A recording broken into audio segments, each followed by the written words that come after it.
ఆనాటి పిసిసి అధ్యక్షుడిగా నేటి రాష్ట్ర ముఖ్యమంత్రిగా ఈనాడు మన జిల్లాకి ఇచ్చేసినటువంటి రేవంత్ రెడ్డి గారికి ఉభయ జిల్లాల కాంగ్రెస్ పార్టీ ప్రజల తరఫున స్వాగతం సుస్వాగతం।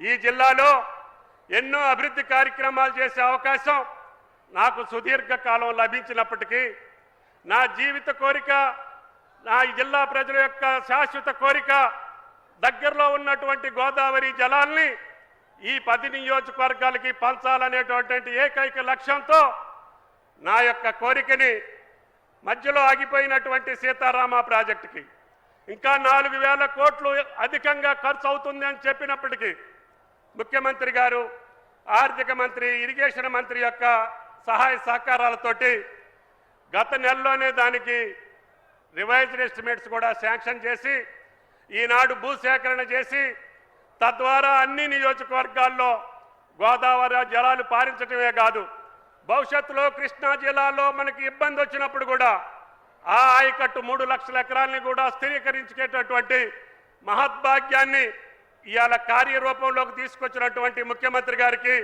ఉభయ జిల్లాల రైతాంగం పక్షాన ధన్యవాదాలు తెలియజేస్తున్నాం। ఏటా 1,00,000-1,50,000 ఎకరాలతోటి ఈ 3 సంవత్సరాల్లోనే సుమారు 5-6 లక్షల ఎకరాలకి నీళ్లు ఇచ్చేటటువంటి మహద్భాగ్యం రేవంత్ రెడ్డి గారి అధ్యక్షతన ముఖ్యమంత్రి సారథ్యంలో తప్పకుండా పూర్తి చేస్తామని చెప్పి ఈ సభా సందర్భంగా విజ్ఞప్తి చేస్తున్నా। ఈ నియోజకవర్గానికి కూడా నేను కొద్ది రోజులు శాసనసభ్యుడిగా, మంత్రిగా ఉండే అవకాశం వచ్చింది।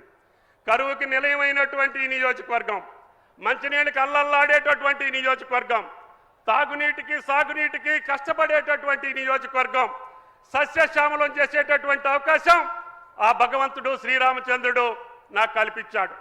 అందుకని ఈరోజు పాలేరు నియోజకవర్గం పచ్చని పంటలతోటి, పచ్చని రాసులతో తులతూగుతుందంటే అది నా జీవిత లక్ష్యాన్ని నెరవేర్చినటువంటి కోరిక।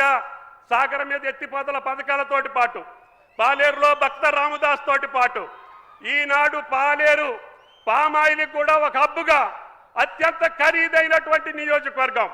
ఒకప్పుడు పాలేరు అంటే పిల్లని ఉన్నటువంటి నియోజకవర్గం, ఇప్పుడు మీ పిల్లని చేసుకుంటామని వచ్చేటటువంటి నియోజకవర్గం, మీ భూముల్లో పంటలు పండి పసిడి రాసులు నింపేటటువంటి నియోజకవర్గం పాలేరు। అన్ని గిరిజన తండాలకి రహదారులు వేసేటటువంటి అవకాశం వచ్చింది, 4 మండలాలకి జాతీయ రహదారులు తీసుకొచ్చే అవకాశం వచ్చింది, అన్ని నియోజకవర్గాలకి అన్ని సౌకర్యాలు కల్పించేటటువంటి మహద్భాగ్యం నా జీవితంలో, నా రాజకీయ చరిత్రలో నాకు కలిగింది।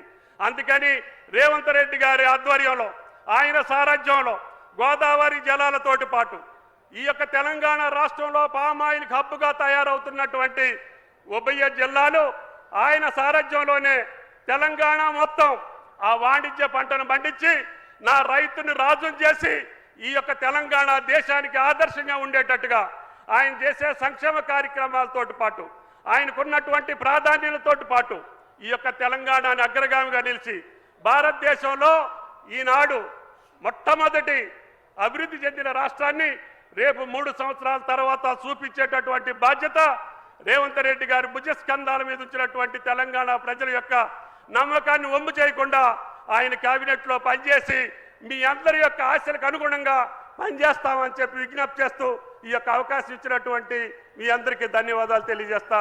థ్యాంక్ యూ, నమస్కారం।